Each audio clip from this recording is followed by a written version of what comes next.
ज्ञानतिमिरान्धस्य ज्ञानाञ्जनशलाकया चक्षुरुन्मिलितं येन तस्मै श्रीगुरुवे नमः। श्रीचैतन्यमनोभीष्टं स्थापितं येन भूतले स्वयं रूप कदा मह्यं ददाति स्वपदान्तिकम्। वन्देऽहं श्रीगुरो श्रीयुतपदकमलं श्रीगुरुं वैष्णवांश।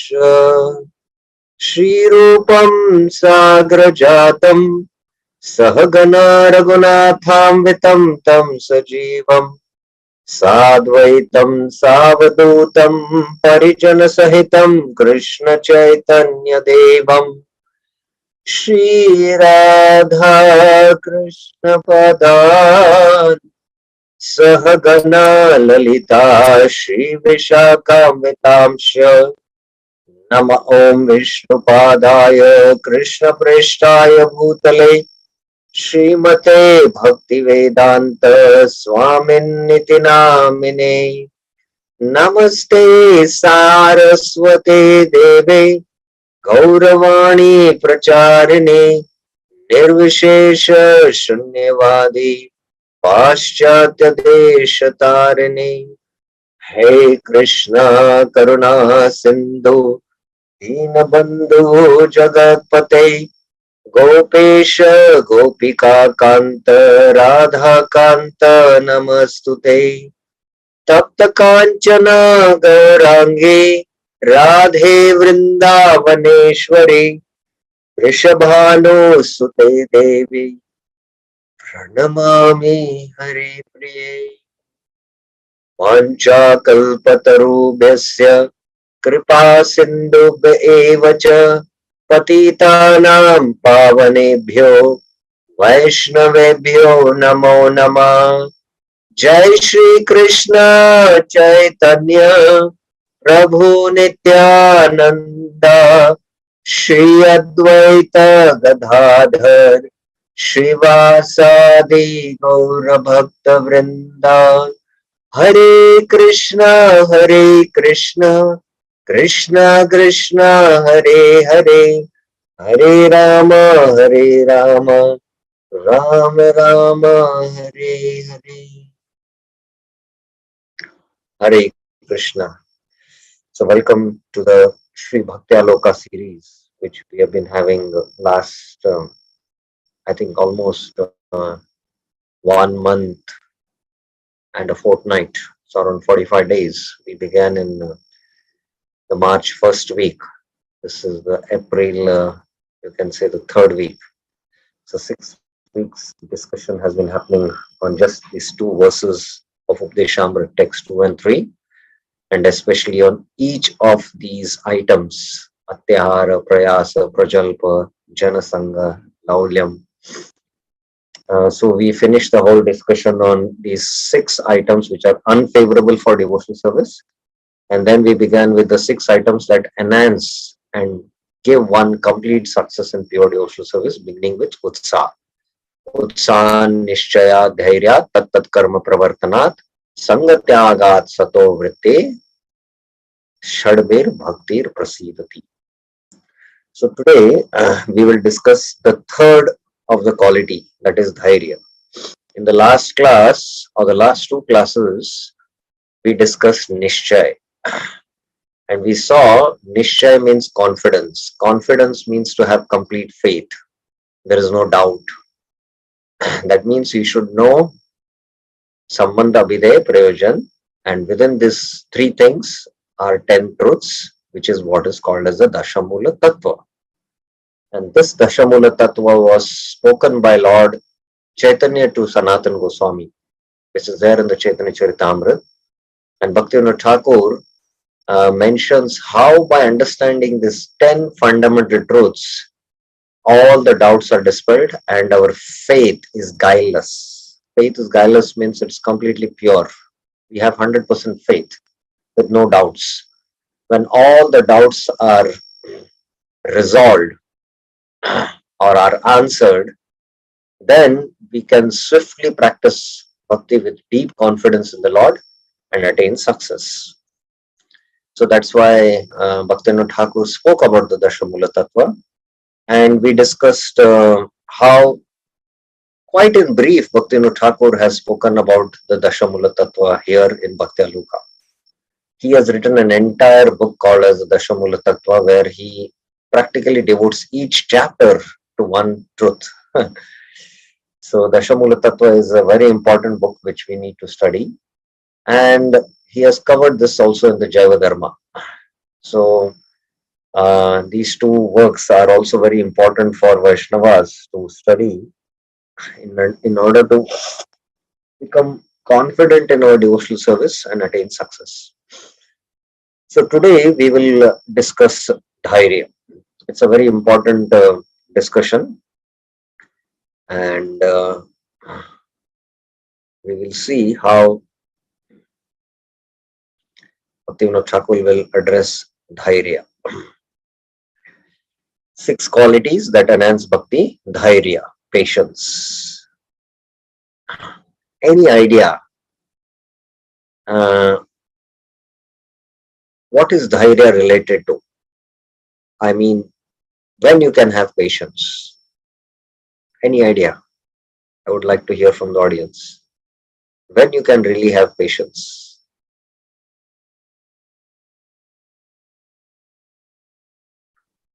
You can raise your hands.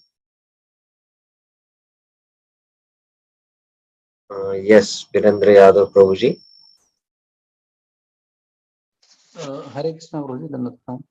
Guruji, Dhairya means when things are not going as per your expectation and still you are hopeful and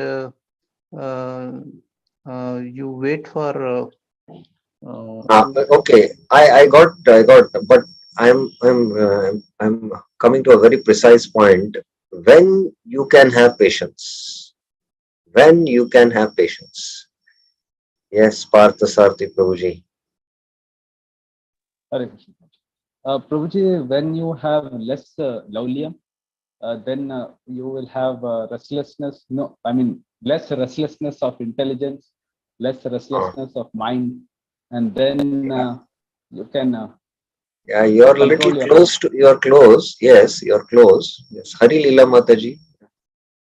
What is your answer? Before Dhairya is Ucha Nishchay. So when we are having enthusiasm and when we are having peace of mind. When a person can have patience, when he can have patience, when he is not impatient. When it's very he's not simple. impatient, of course, yes. Huh? Yes, when he is not impatient, of course. Yes, but what exactly is that quality called? It is very closely related to that word, Dhairya only. Sorry. Okay. So, Dhairya is okay. One more. We'll try one more. Somebody else also raised that. Yes, Partha Sarthi Prabhuji. Prabhuji, I think Srila Prabhupada says that lack of patience is because of excessive sex life. Excessive? Excessive means not able to control the senses. Okay, then one who is able to control the senses, what is he called as? Dheer. This is what I was asking. Dheer. So Dhairya is related to Dheer. Dheer means one who is able to control his senses. And from there the word comes Dhairya. Dheeras tatrna muyate. As in the Bhagavad Gita 2.13 is mentioned. Yes. Bhaktivinoda Thakur is going to address now Dhairya, patience. So this is the verse, Utsaha Nishchay Dhairyat. Dhairya means being patient. Dhairya means to resist the 6 urges. So Bhaktivinoda Thakur mentions that who is a Dhira? One who is able to resist the 6 urges. And the 6 urges are given in the Updeshamrit text 1. So in one sense, the Bhaktyaloka essays cover text 1, text 2, text 3 also.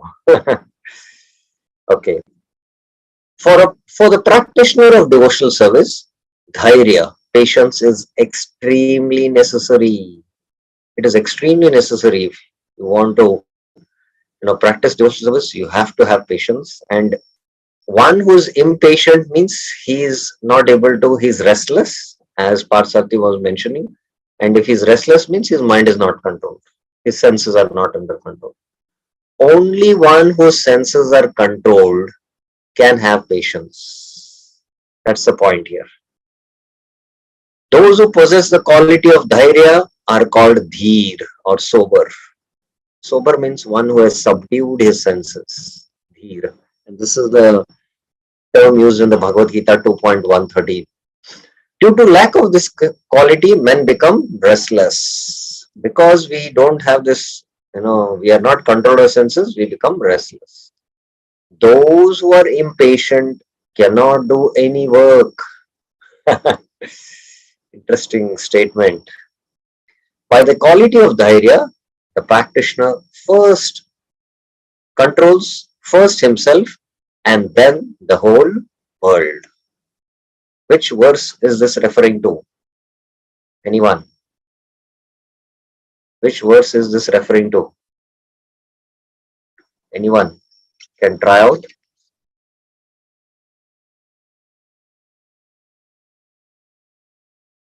Okay, Hari Leela Mataji. The first verse. The first verse of Updeshamrit. Now it is very interesting. I have a further question on this. It is mentioned in that first verse, Sarvam apimam prithvim sa shishyat, is qualified to make disciples all over the world. Just if you control the 6 urges, you are able to make disciples all over the world. So, but here, Bhaktivinoda Thakur is saying that by controlling these urges, first one controls himself and then the whole world. So why it is so like that? What is the reason? What is the reason? Anyone? You can try. This is a little difficult, but still you can try.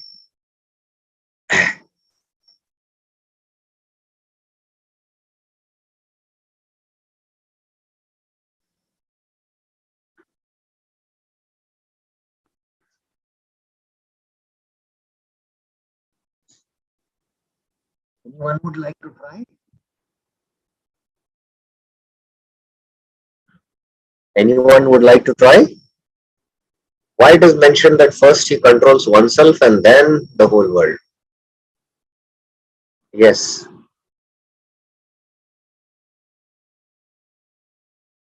Yes, Parth. Prabhuji, Hare Krishna. Prabhuji, here, if, like I said, here, if he is able to, if he has the idea, he is able to control his senses. He will be having a, he will have a less restless intelligence, less restless mind, and so he will be able to control himself automatically. Okay. Yes, Hari Leela Mataji. Prabhuji, when it says that one who can only become a parent or a guru, there is the shloka, I don't know the exact words.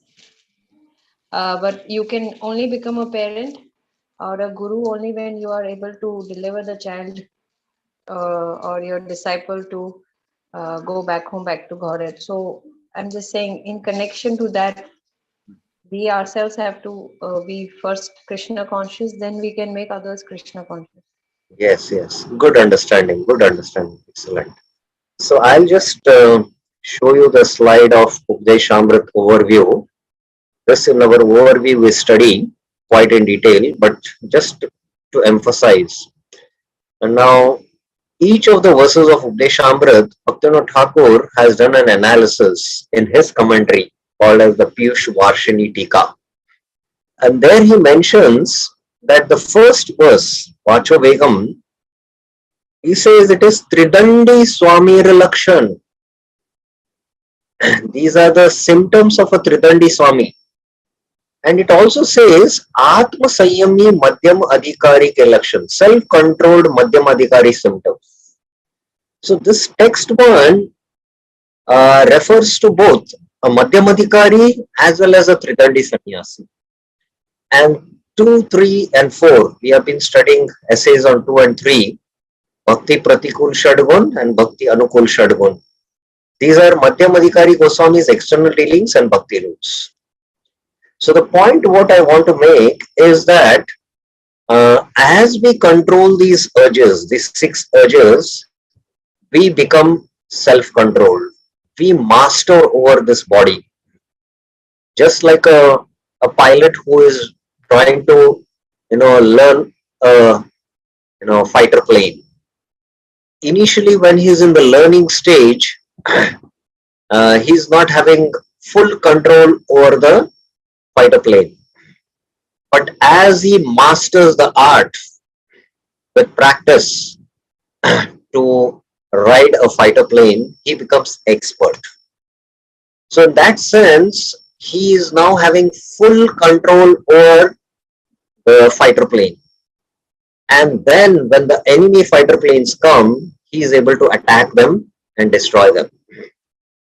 Similarly, when we control these urges, when we master the art of controlling these urges, we first become self-controlled. It's like we master the body. It's like the fighter plane has now complete control over the plane. And then he can shoot other planes. So similarly, Madhyam Adhikari is self-controlled.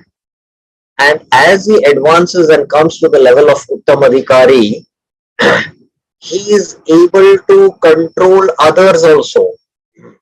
Others also surrender to him naturally out of love. It's not out of that, he artificially tries to control over others by some mystic powers or no. Out of love, because he is Narayana Parayana, naturally those who come in touch with him, they surrender to him.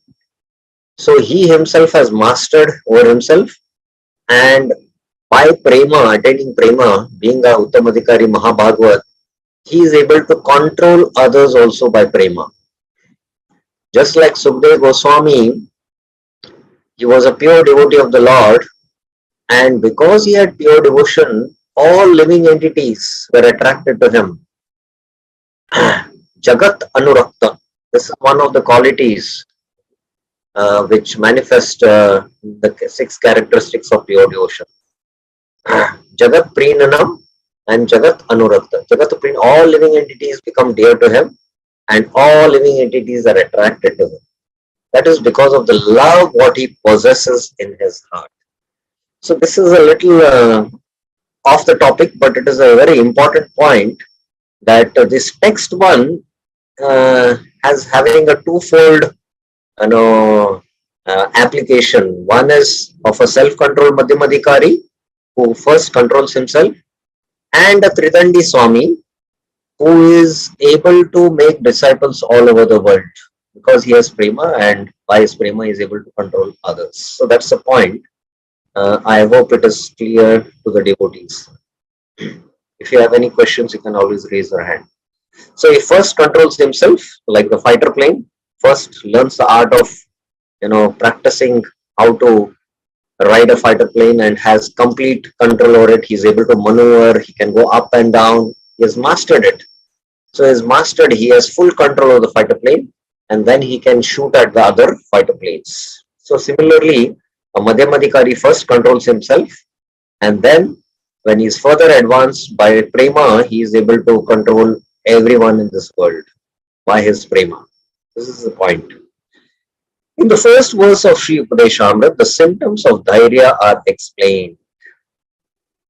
Vacho vegam manasa krodha vegam jivva vegam udarapastha vegam etan vegan yo visheta dhira Sarvamapi mam prithvim sashishya. A sober person, dhira. So here again that word has come, dhira. That's how Dhairya, Bhaktivinoda Thakur is connecting Dhairya to dhira from text 1. Practically, Bhaktivinoda Thakur is going to discuss text 1 quite elaborately in his essay, and that will be a still deeper insight of what Prabhupada also has given his commentary on the Updeshamrit. A sober person, dhira, who can tolerate etan vegan yo visheheta. Saheta. Saheta means sahana. Sahana means to tolerate. Visaheta means vishesh rupena sahet. No? Specifically one is who is able to tolerate. Vishesh rupena saheta vishehet. The urge to speak, the mind's demands, the actions of anger, and the urges of tongue, belly, and genitals. Vacho vegam, manasa krodha vegam, jivva vegam, udarapastha vegam is qualified to make disciples all over the world. Sarvam apimam prithvim sa shishan. So you might wonder, oh, Rupa Goswami in the first verse is telling me to make disciples all over the world. Let me go and make disciples all over the world. But first, control these urges, attain mastery over this body. And then you can master, take control of all other bodies. That's the point. Yes, Mataji, you have a question? No, just Prabhuji, I just had a comment that Prabhupada wanted all his disciples to become gurus. So even that is in this context that he wanted everybody to follow the 4 eggs and have such high standards of sadhana bhakti that they can also lead as preachers and also as rastas and also preach. So what's the point exactly like? I did not exactly get, Mataji. What's the point? No, you're saying that how it is possible that we can preach, how we can become having disciples all over the world. But what he meant to say is also that he wanted all his disciples to become gurus. Okay. So yes, yeah, correct, fine. But here one point which we have to have a clear understanding. Amara Agya Guru Hoy Tara Desh. This is the instruction of Mahaprabhu also. So Prabhupada in his translation, there he mentions Guru as, he says it is as devotee Guru. So, in one sense, anyone who's practicing Krishna consciousness, even for a few days, he knows something about Krishna consciousness and he can speak to others. So, you need to preach, but at the highest level, when one is a Mahabhagavat, one is a Uttamadhikari, he is able to control all these urges and he is able to control others also out of prema. Only such a Mahabhagavat is actually qualified to make disciples. So we as preachers, we try to practice sadhana bhakti with all sincerity and we just try to follow the order of our acharyas and Lord Chaitanya, and with our limited ability, we are, not exactly the term guru in the sense of a Mahabhagavat sannyasi who is a Uttamadhikari, but a guru devotee who can transmit the message as he has heard in the Guru Shish Parampara and try to make others Krishna conscious. So in that sense, we have to understand. It's a very elaborate topic, but just I wanted to throw light on this one important point, that this is a very exalted qualification required to have mastery over all the senses and then come to the level of Uttamadhikari, and then only one is qualified to make disciples. So it's not that we preach and then we think that, oh, I have preached him, he is my disciple, I am a guru. No, we don't see like that. We consider that we are connecting them to Srila Prabhupada and ISKCON. So that's how our mood should be. While we are preaching as Guru devotees. Devotee Guru, Prabhupada says, that Chaitanya Charitamrita purport, he says. Yes, Parsarthi Prabhuji?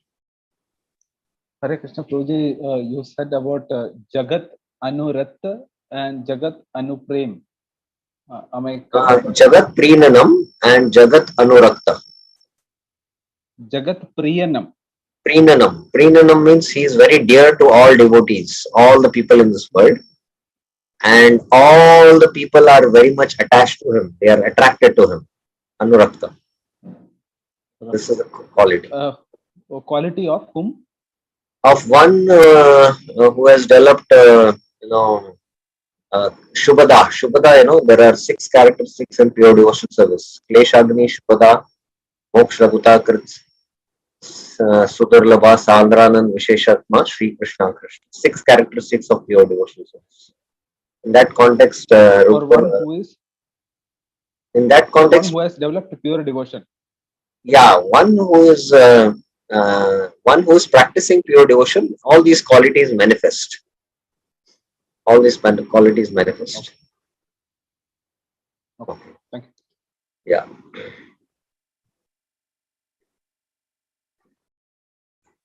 Fine. So I hope this point is clear about who is qualified to make disciples all over the world. Okay. Now, after quoting this verse, Bhaktivinoda Thakur begins with Vachovegam, the urge to speak. There are 6 types of urges, namely the urge of speech, mind, anger, belly, tongue, and genitals. With a desire to speak more, a person becomes talkative. So what is the counteraction for talkativeness? Silence. By silence, you say mauna. This is mentioned in one of the purports in the Bhishma prayers by Prabhupada, and even this is one of the vibhutis of the Lord, to be mauna also. Maun means, not the concept of maun which the jnanis or the yogis have. Maun means to always remember Krishna in the mind. To be always thinking about Krishna, to be but silent externally. So devotees also should at some times practice quietude in a solitude place. If speech is not regulated, then enmity arises from talking about others. This is a very, very important statement of Srila Bhaktivinoda Thakur, which we should always try to reflect upon. We need to reflect on this statement because the reason why within the society there are conflicts, there are bad mouthing happening, or there are tension between the devotees, is because we are not able to control our tongue. This devotee, no, he did this like this to me. That devotee, he has that nature. So we speak about others, and then that devotee will tell the other devotee, then that devotee will become upset. Why did he say about me? He will come and tell you, why did you speak to me like that? Then there is a fight. So all these complex problems arise. The only reason is because we don't control the urge to speak. We don't control the urge to speak. To speak uselessly is the business of a fool. But out of a desire to unnecessarily engage in speech, the materialist always wastes time and face so many distress. In fact, it is to be noted that you can just reduce your distress if you control the urge to speak. Because if you are not able to control the urge to speak, then you are inviting distress. Somebody will say something to you, you will fire back to him, and then you will become more distressed, more tension. But if somebody also speaks something against you, if you can tolerate it, just fix your mind. Trunadapi sunichena tarorapi saishnam amaninamanadena kirtaniya sadahari. And just continue with the chanting and don't get disturbed by these dualities, mana, apamana, sukha, dukha. Then so much of distress you can avoid. Pious people observe Mauna Vrata or silence in order to get rid of this disturbance. So because there are so many distresses and disturbance, so that's why these pious people observe Mauna Vrata. That is why the rishis have made provisions for observing various vows like Mauna Vrata. The practitioners of devotional service should not speak unnecessarily. So again, this is a very important point. We should not speak unnecessarily. If you do have to speak unnecessarily, better to keep quiet. Just by practicing silence, you can reach transcendence, it is said. So how much important it is. Mauna is one of the vibhutis of the Lord. Mauna means Shravanam Mananam Nididhyasa. To hear, contemplate, and then deeply go into meditation on trying to understand the deeper meaning of the verse. So if we can practice this, then by silence, Prabhupada says, by silence one can make swift advancement in Krishna consciousness, in the that purport to Mauna. In the Vibhuti section, Vibhuti Yoga 10th chapter of the Gita. Besides topics regarding Krishna, all other topics are unnecessary. Every statement is heavily loaded of Srila Bhaktivinoda Thakur. But to speak about the subjects favorable to devotional service is not unnecessary. So to speak about subjects favorable to devotional service, this is allowed. Therefore, devotees should speak only on topics about Lord Hari or those favorable to such topics. So here Bhaktivinoda Thakur is, I have put it in the slide here, you can have a look, that he is mentioning controlled speech, a negative application. These pious people, they observe Maun Vrat in order to become free from the disturbance and the distress what they speak. And the neutral Krishna conscious application is, they should not speak unnecessarily, better keep quiet. And the positive Krishna conscious application is, devotees should speak only on the topics about Lord Hari. So that's how these aspects are there, and it is always better to be situated at all times in neutral, and whenever somebody really sincerely says, Prabhuji, can you give this class? We would like to hear. Then we speak. Otherwise, devotees are also made very much interested to apply this positive application of Krishna consciousness without applying what they speak in their own lives. So there is Achar, Vichar and Prachar. What is there? There is Achar, Prachar, there is Achar, Vichar and Prachar. There are three things. Among the three, which is the most easiest? Anyone can raise their hands. Which is the easiest among the three?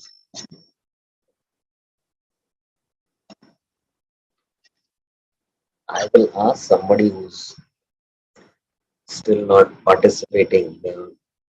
Arvind Prabhuji, are you there? No response. Chinmay Mataji, are you there? No response. Yes, Vasant Naik Prabhuji. Yes, Mataji. Yes, Prabhuji. Yeah, among these three things, Achar, Prachar and Vichar. Prachar means to preach. Vichar means to think what is being spoken, and acharan means to actually act according to the scriptures. Among these three, which is the most easiest?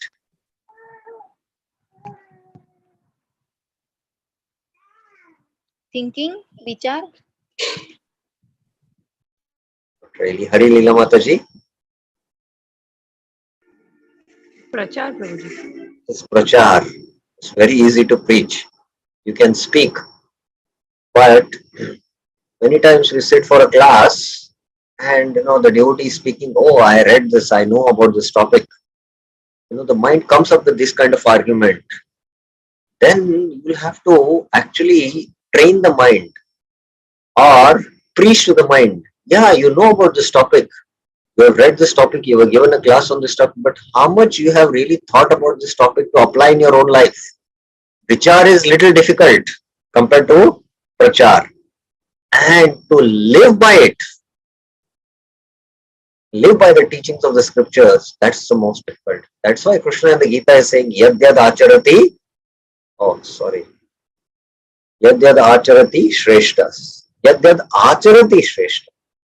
Just by acharan, just by seeing a great personality, we can be inspired to take up Krishna consciousness. He need not speak about it because he is a living example of the scriptures. He is acting according to the scriptures. So that's why we need to work a lot on vichar at least on the stage of vichar. And then acharan happens, then prachar will be very easy. So that was an additional point. So we need to be always here, situated, neutral. And when it is necessary, then only we come to the positive Krishna conscious application. Fine. All of the topics will be counted in the category of the urge to speak. Except, Krishna conscious topics, all other topics will be coming in the topic of urge to speak.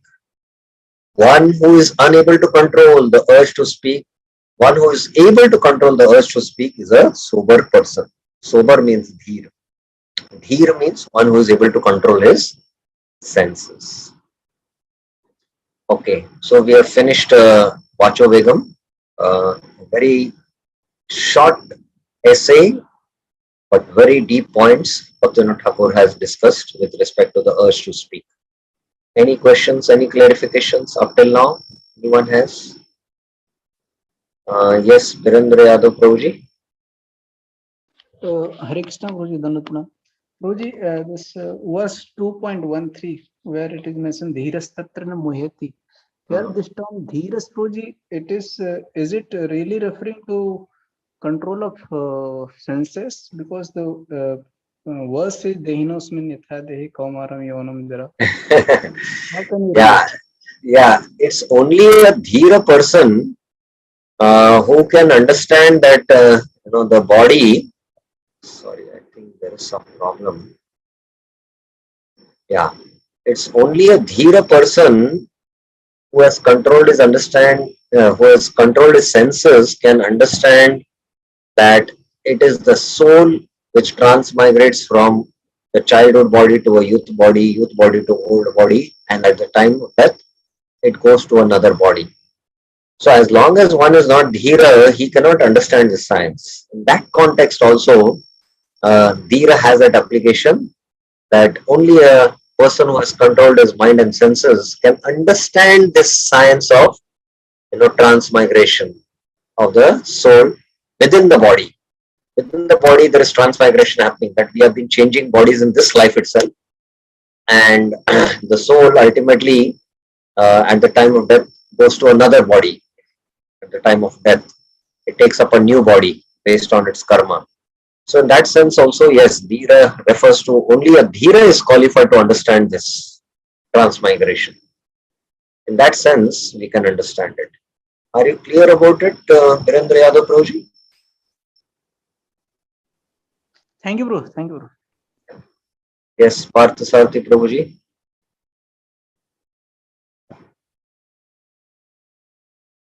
Yeah. What's your question? We have only moved up to 12 slides. We should finish another few. We'll take two classes on this because it's important. I've tried to unmute you. What's your question? Yes, I am unmuted. Prabhuji, here it was written that the on topics unrelated to Krishna, it comes under the urge to speak. Yes. Also, I have a question that see among devotees here when in Janasangha, in Janasanghascha, so sometimes a senior devotee might comment on, might talk about somebody else to prove for the benefit of Krishna consciousness. So that might be very bitter. So enmity comes. Enmity comes that in the heart.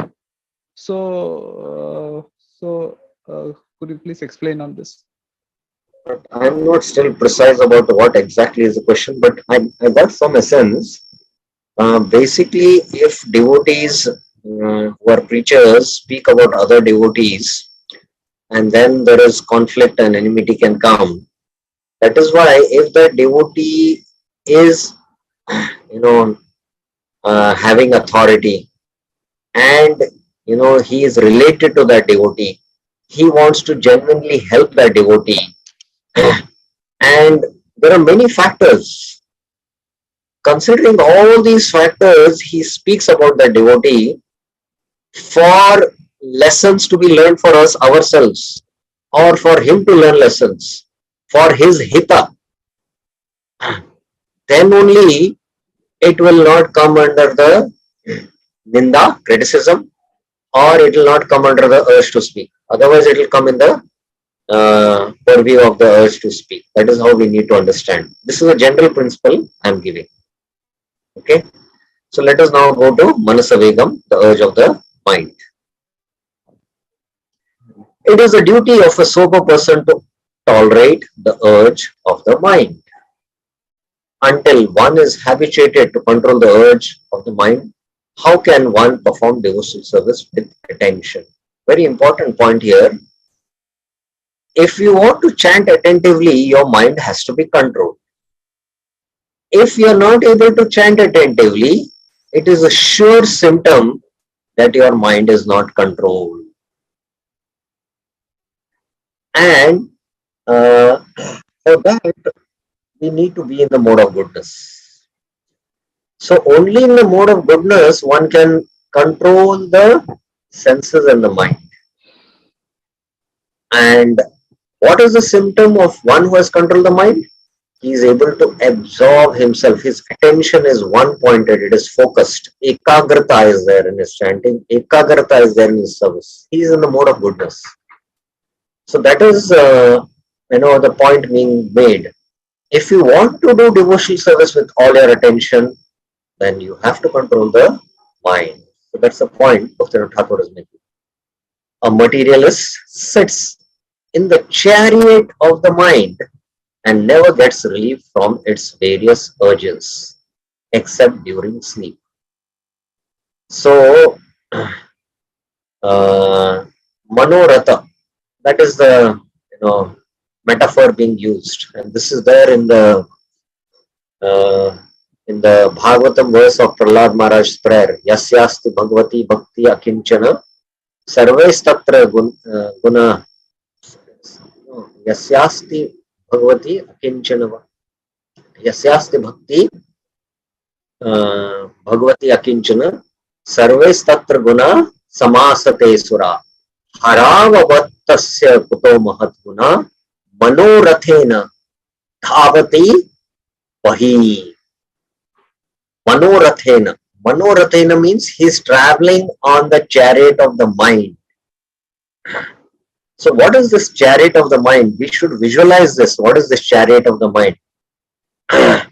So you all have an idea of what is a chariot.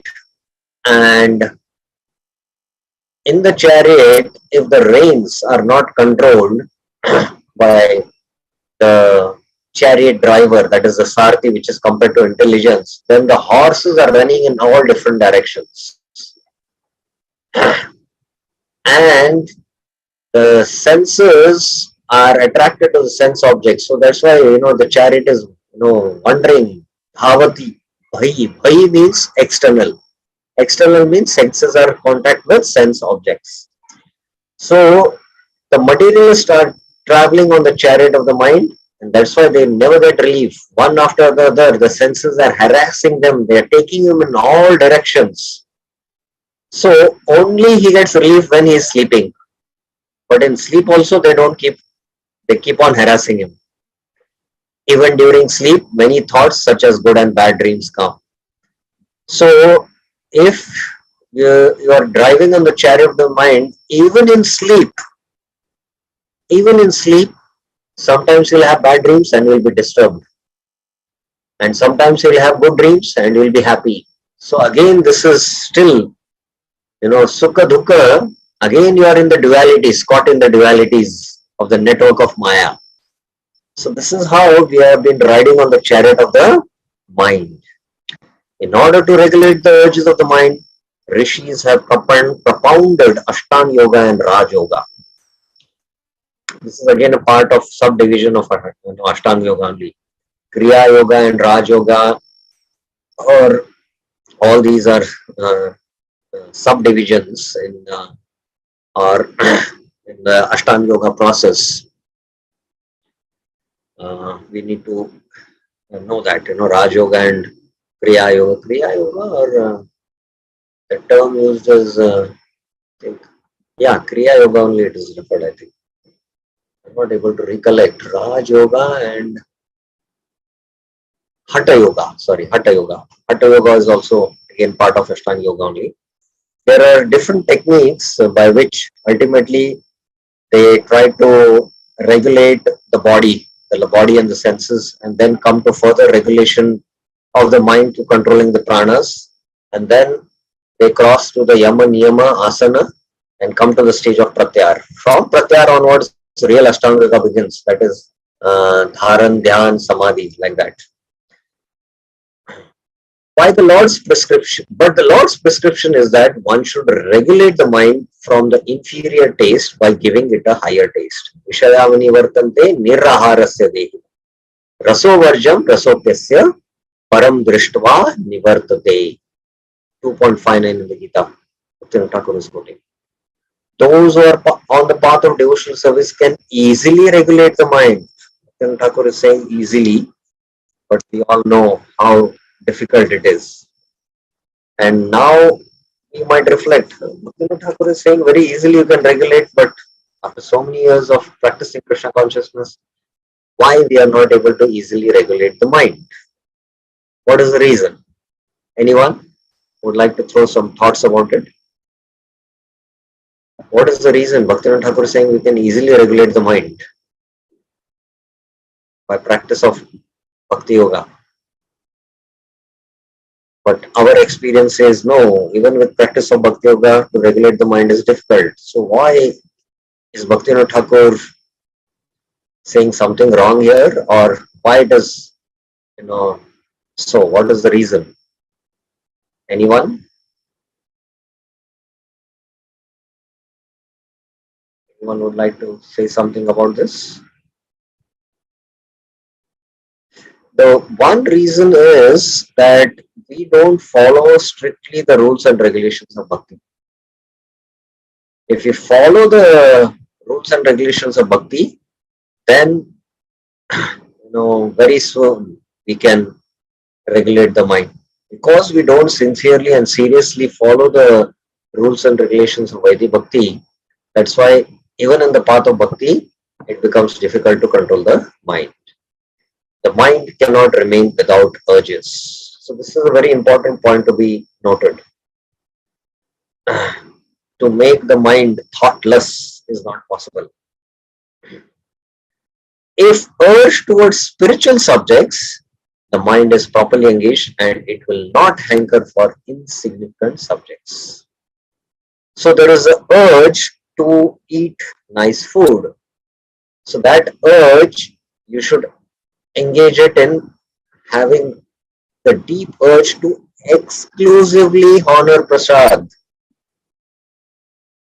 Not only Rajbhog Prasad, any Prasad. The urge to see beautiful things, this propensity urge should be dovetailed in the urge to have the beautiful darshan of the Lord. So this urge should be completely directed towards spiritual subjects. Then it will not hanker for insignificant material subjects. Many people think that without Ashtanga Yoga, there is no alternative to regulate the mind. If there is a question. Yes, Prabhuji?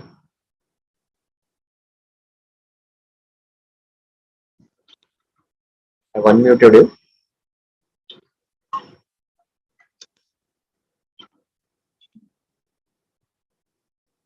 Haribol? Yes, Parsarthi Prabhuji.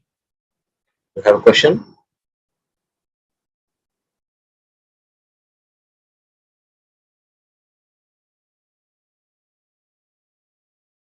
No response. Okay. Many people think that without Ashtanga Yoga, there is no alternative to regulate the mind. But Patanjali Muni has accepted that just as Ashtanga Yoga regulates the mind, Bhakti Yoga can also. Patanjali Muni himself has accepted. Now this, I will not go into the detail of this, but the explanation is given in one of the commentaries on the Gita in the 6th chapter of Dhyan Yoga, that Patanjali Muni is Chit Shakti. Prabhupada quotes that particular sutra of Patanjali Muni, that this refers to the spiritual. So he explains there. So Patanjali Muni accepts Bhakti Yoga as highest, but he gave that path, that darshan. Meditation on the Supreme Lord as propounded by Patanjali is not pure devotional service. Rather, it is Sakam Bhakti or motivated, because ultimately there is merging.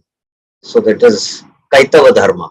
It is not a Kaitava Dharma. So that's why it is Sakam Bhakti. The desire for liberation is there. So in Bhakti Yoga also we meditate on the Lord's pastimes, the Lord Leelas, the Lord's form, but with the pure intention or the desire for the pleasure of Krishna. That is Bhakti. Otherwise, meditation in order to merge the body of the Lord or merge in the impersonal Brahman is considered motivated devotional service. Hetu, there is a Hetu, and that's why it is not pure. That's why Bhaktivinoda Thakur is saying it is Sakama Bhakti.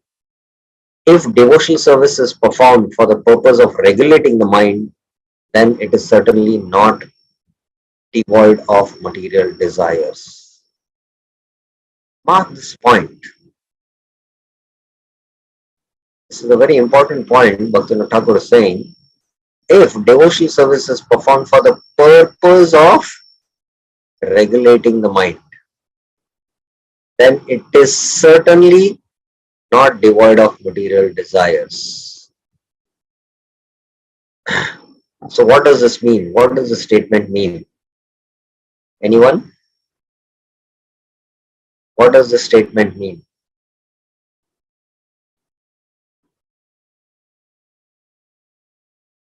Anyone? Please think about the statement. If devotional service is performed for the purpose of regulating the mind, then it is certainly not devoid of material desires.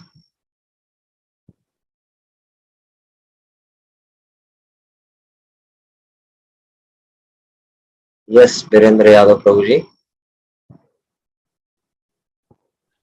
Hare Krishna Guruji. Here, Guruji, when you are having purpose of regulating the mind, that means you are looking for peace of mind, and that is one of the material desires. So yes. Anya Abhilashita Shunya. Criteria is not fulfilled.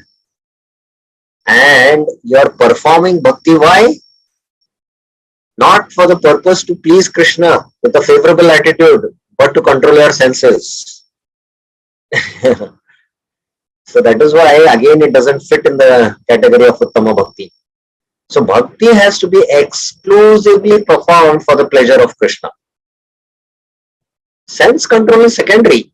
If you engage your senses in Krishna service, sense control automatically happens.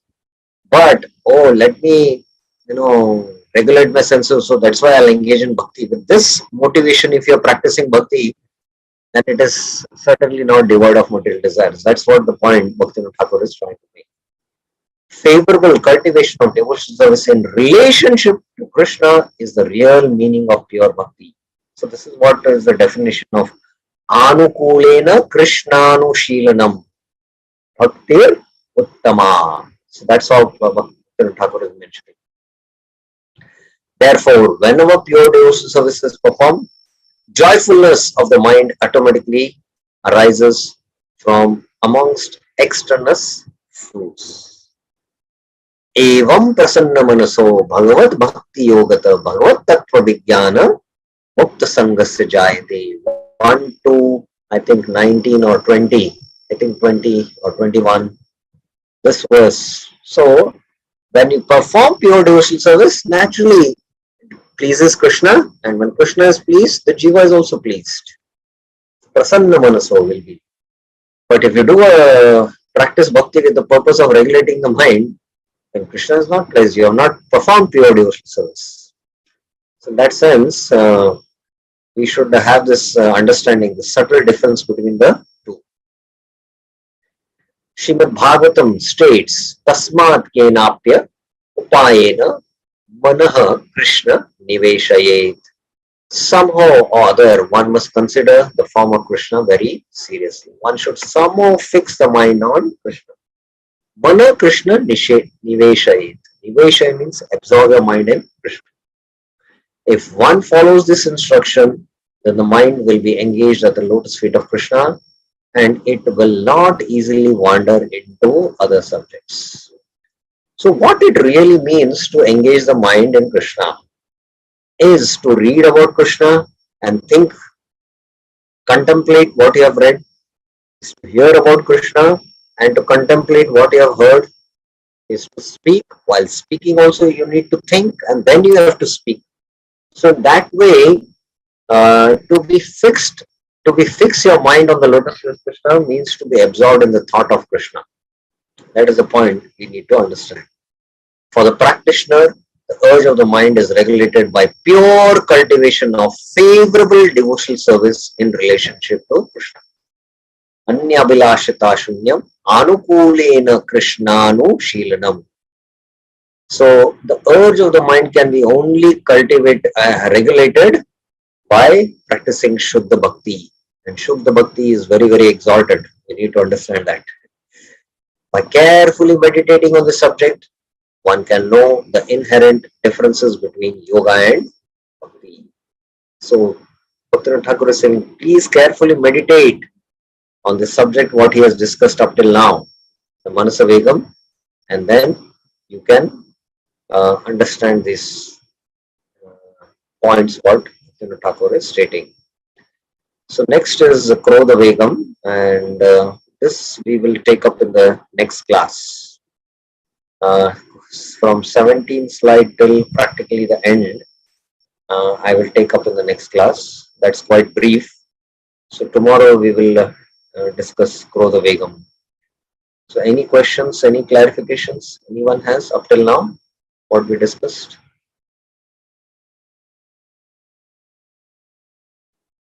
Any thoughts, any discussions you have?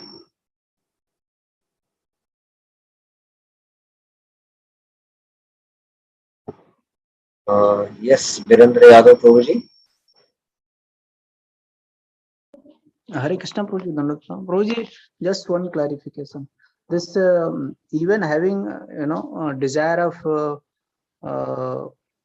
going Vaikuntha Dham or Golok Vrindavan, or this kind of desire also falls in category of in terms of Uttama Bhakti. Can we say ki this is also a desire actually? Yeah, for this this is a very elaborate topic. In the Bhakti Rasamrita Sindhu, Rupa Goswami discusses Bhukti Mukti Spruha Yavat. As long as in the heart there is a spruha. Spruha means a desire for bhukti and mukti. Bhukti means to enjoy in this world. Mukti means liberation. Till then, when these desires which are in the form of seed are there, deep rooted in our heart, they are still not eradicated by the practice of pure devotional service. As long as these desires are there, where can you experience Katam Bhakti Sukham Abhudev Bhavet? Abhudev means when, how can you experience the bliss of bhakti? That's what is the famous verse, Bhukti Mukti Spruha Yavat. And then Rupa Goswami goes on to discuss Mukti Spruha, the divisions of, the further divisions or the finer subtleties of Mukti Spruha. And then he goes on to discuss how these even 4 types of liberation, they are Sukha, Aishwarya, Utta. Utta means born out of. Sukha and Aishwarya. There is happiness and there is Aishwarya in Vaikuntha. And the devotees also enjoy that happiness and the Aishwarya of the Lord equally. Equally, the Lord shares his opulence equally. A father in this world cannot share his wealth equally to all his 10 sons. He'll have to distribute. But Lord Krishna fully gives his opulence to his devotee exclusively. Each and every devotee he can give, and still he can be unlimited. Om Purnamada Purnamidam. So there, Sukha Aishwarya Utta. Sukha Aishwarya Utta means there is a tinge of, I'll have Shashti, the same opulence of the Lord. So Sukha Aishwarya Utta is there. Then Premutta. Premuttara means, although there is a higher degree of prema, but still that is also considered as, a tinge of contamination. But then in the next verse he says, Kintu, those who are attracted to the form of Govinda in Vrindavan, they are attached to Govinda, they are the highest. And for the pleasure of Govinda, they are ready to take any trouble in this world.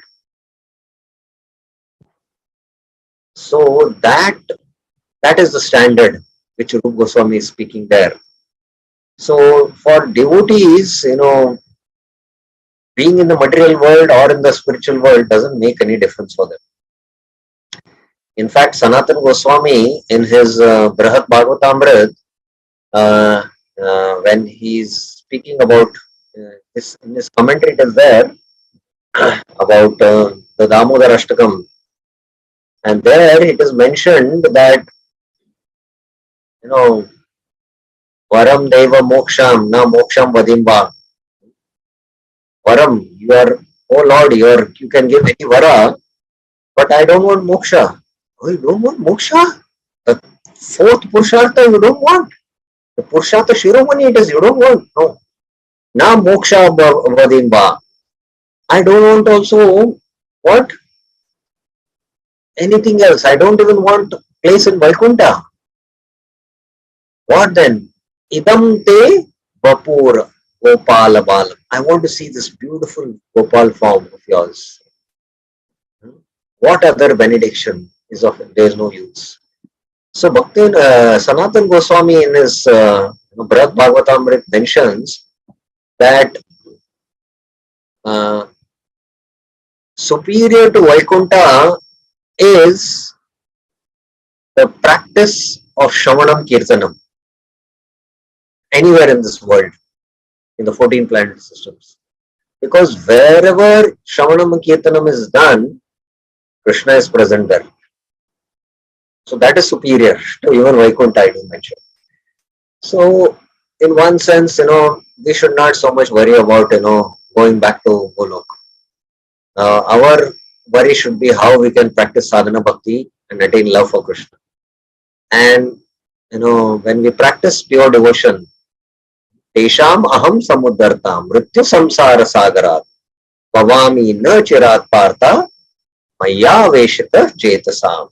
Krishna in 12.7 assures, Yetu sarvani karmani mayi sanyasya matpara ananyeva yogena mam dhyayanto upasate. One who practices such ananya bhakti, whose consciousness is absorbed in me, I take him back to my abode. Because Krishna is feeling separation from that devotee. And that's why Krishna cannot tolerate that separation. That's why he takes him back to his abode. So in one sense, we should not too much worry about this. I hope it is clear, Prabhuji. Thank you, Guruji. Thank you very much. Thank you. Any other questions or clarifications up till now what we have discussed? Vacho Vegam, Manasa Vegam. Okay, so fine. Then we will stop for here today. I did not want to begin the next urge, Krodh Vegam, because I did not want to halfway complete it. So tomorrow we will finish this essay and then we will go to the fourth essay, Tat Tat Karma Pravartnat. And then Sangha Tyaga is there and then Shatomati. These are quite lengthy essays and each will require 2 classes. So we are speaking about another 3 weeks to finish Bhaktyaloka. So we'll stop here. Srila Prabhupada ki Jai, Srila Bhaktivinoda Thakur ki Jai, Sri Bhaktyaloka ki Jai. Hare Krishna.